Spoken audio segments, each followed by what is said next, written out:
Building, Sean Williams, Alex Pearce, John Daddy Babarton, Troy Parrott, Scalak, Alexander, Burry and Muller. Right then guys, you can all call me Mystic Meg. I was right when it comes to football, kneeling and BLM. Because as we predicted, when fans return to stadiums, they would have a problem with these football cucks bending the knee to a race-baiting political movement that has no interest in anything but its own agenda. It started today at Millwall, where they hosted Derby County and yet more virtue signalling nonsense that the whole country thinks is ridiculous. The fans can be heard booing from the stands, and given that they only let 2,000 of them in, it shows the feeling is strong against this, and rightly so.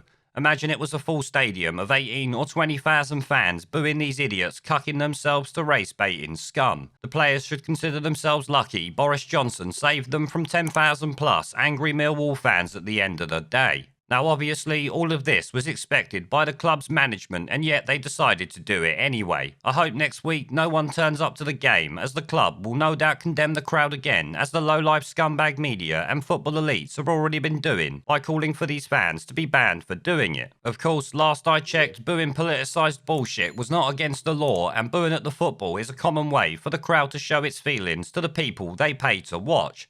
So banning them should always be a no-go without doubt. But like I said, all media outlets are essentially shitting the bed over this because the Millwall fans will not bow to this bullshit, and I expect many more fans at other clubs will follow suit, booing these idiots taking part now. Get ready for all football fans to be branded racist by Boris Johnson after pressure from his friends in the left-wing media. The FA, though, are the pick of the bunch so far, condemning fans voicing their opposition to this virtue signalling bullshit. Well, I have to say, the FA, you can go fuck yourself, you worthless woke joke. The people do not respect you in the slightest anyway. And obviously, it goes without saying, if people do not like something, they can voice their opinions on it, especially when they have paid to watch the football, not deal with overpaid prats ramming virtue signalling crap down their throat. If the fans do not like something, they will tell you in no uncertain terms, and rightly so. 20 or 30 years ago, they would have invaded the pitch, sending soy boys running for their lives, I am willing to bet. Actually, football players back then would never have done this nonsense. But Sky News picked up on the FA statement in their article, where they said, and I quote,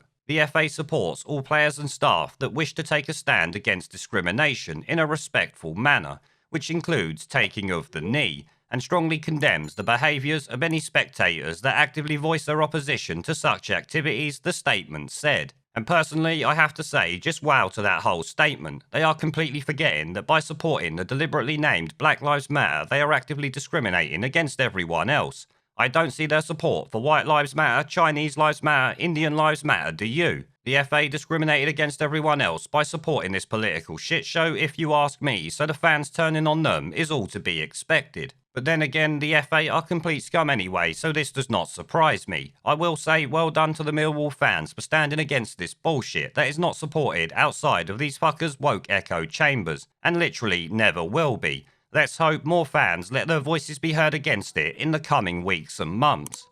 There is a pattern consistent throughout history of oppressed people turning on the oppressors, slaves against their owners, the peasantry against the feudal barons, colonies, Mr. Verhofstadt, against their empires. And that is why Britain is leaving. And it doesn't matter which language you use, we are going, and we are glad to be going. We're off.